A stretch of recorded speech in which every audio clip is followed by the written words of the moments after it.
Chapter 21. Getting Ready for the Open House. For the next 2 days, Wednesday and Thursday, Nikki worked with Crystal at Greenhaven, helping her get ready for the open house. Crystal gave her the assignment of cleaning and neatening the rooms on the 3rd floor. "We won't bother to make those rooms beautiful," she said, "but they can at least be presentable. Get rid of the mess and cobwebs, sweep up the dead bugs, take extra furniture down to the basement, that sort of thing."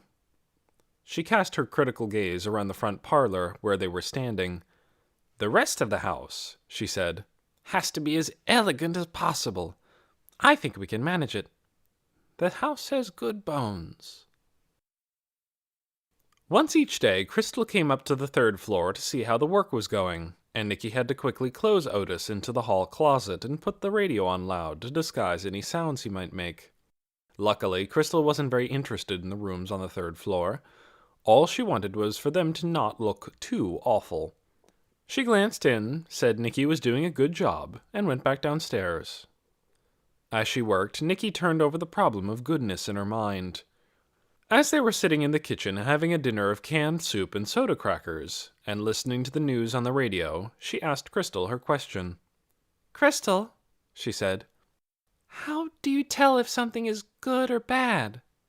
Crystal was exhausted from rearranging furniture and hauling boxes of stuff down to the local thrift shop. "You mean like a good or bad book?" she said. "A good or bad movie?" "No," Nikki said. "I mean like something you do. How do you know if it's a good thing to do or not?" On the radio, the news announcer broke off in the middle of a sentence, and there was a sudden silence. Then he said, "We have a bulletin from the president. One moment." The president's voice came on, not quite as smooth as usual. Instead of answering Nikki's question, Crystal held up one finger and said, "Listen." "One day remains," the president said, "before the deadline we have issued to the Phalanx nations. I regret to say, no progress has been made. Our resolve is firm. We will not back down in the face of threats from godless evildoers.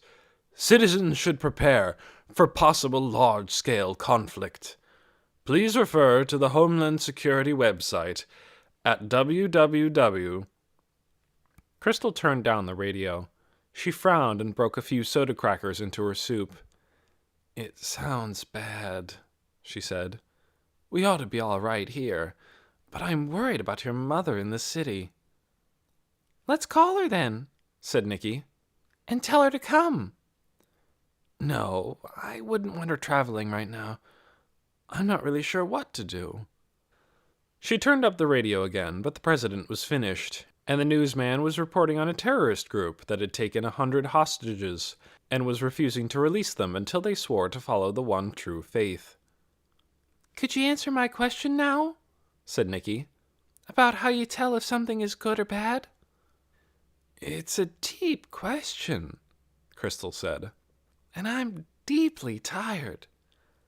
I guess if I had to answer, I'd say that you look to see if what you're doing causes harm, if it hurts anyone.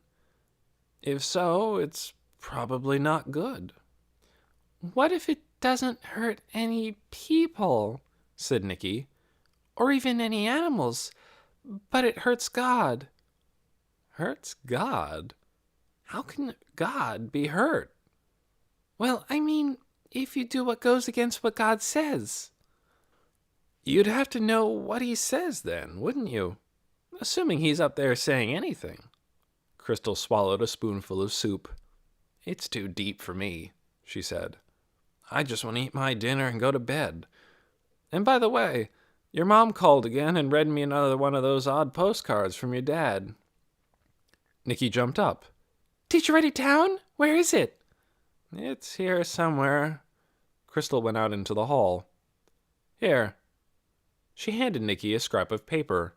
It said, "Dear Rachel and Nikki, how is everything with you? Here it's work as usual. I am doing all right, though. I miss you both. Love, Dad.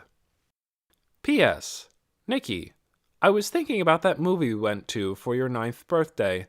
Wasn't it called Snowblind? Nikki thought back to when she turned 9. She remembered it well. She and Katie and Sophie had gone ice skating. There was no movie. So this confirmed it. Either her father was losing his mind, or he was sending a message in some sort of code. She would crack it. She was sure she could. She took the postcard messages into her bedroom, spread them out on the bed, and began to study them in earnest. And after a while, she had an idea about what the key to the code might be. On Friday morning, Nikki awoke and instantly knew that she had to find out what had happened to Grover and his snakes. If he was still mad at her, too bad. She couldn't bear not to know. Crystal said she was meeting Len for breakfast so they could discuss last-minute open house details. "Wanna come?" she said, and of course Nikki said no. As soon as Crystal had left, she ran upstairs to feed Otis and take him outside, and when that was done, she headed for Grover's house. It was very cold. Iron-gray clouds hung like a ceiling over the town. Main Street was strangely quiet. As usual, small clusters of people stood inside the stores with TVs on, but when Nikki glanced in, she didn't see the president on screen. She couldn't tell what was on. It looked like an old movie of some kind, but she didn't stop to worry about it. But she didn't stop to wonder about it. She was in a hurry. Granny Carey saw her coming. "You won't find him here," she said as Nikki came up the steps. "I won't? Where is he?" "Up in the woods somewheres. They came and clamped one of them bracelets on him this morning early, and he took off." Nikki stood still where she was, one foot on the porch and the other on the step. "A bracelet?" "Yep," said Granny Carey. She pressed her lips together.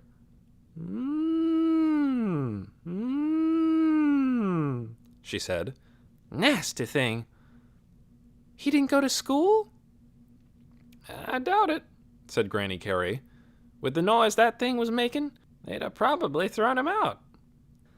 "So he didn't let his snakes go then," said Nikki. "Said he didn't see why he should." "How did they catch him? He said he'd run." "Ambushed him," said Granny Carey. "Teddy Crane and that old Bill Willard jumped on him from behind the garage when he set out for school. Then he ran off, and the two of them came here and told us what they'd done." "I'm gonna go find him," said Nikki. "Better not," Granny Carey said. "His pa's already gone up there after him. No point in you going. You don't know your way around in the woods. He could be anywhere." "But that terrorist is in the woods," Nikki said. "So I've heard," said Granny Carey, frowning and rocking. "It does make a person worry. We've got a lot to worry about today." She waved a hand toward the window, from which came the sound of the TV. "That deadline the president set is up. We're waiting to hear if there's going to be a war.